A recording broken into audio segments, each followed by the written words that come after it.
Sveiki, treneri. Ar galim užduoti keletą klausimų? Prašom. Kaip dažnai tenka susidurti su nesąžiningu teisėjų darbo varžybų metu?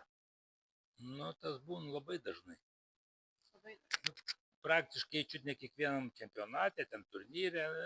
Nu, žiūrint, tas neteisingas teisėjavimas yra, žiūrint, su kokiu miestu buksuosi, iš kur buksuosi. Tai man, Treneri, aš žinau, kad jums yra tekę teisėjauti varžybas. Ar galit man pasakyti apie savo patirtį? Nu, yra tekę. Ar sąžiningas buvot, ar nelabai?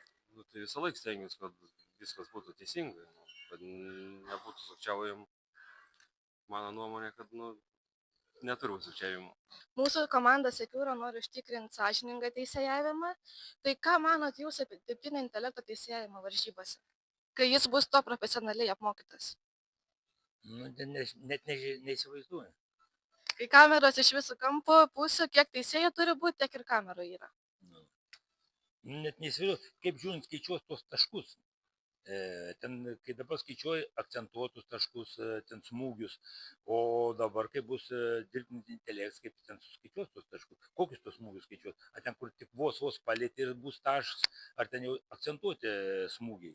Kokie būtų minusai ir pliusai iš jūsų pusės apie dirbtinį intelektą varžybų metu? Aš nežinau dėl tų minusų, ten, ta prasme, pliusų gal, kad, dėl to sukčiavimo, ta prasme, negalėtų apgauti, jau kaip yra, tai bus. Neturi jausmo intelektas, visiškai.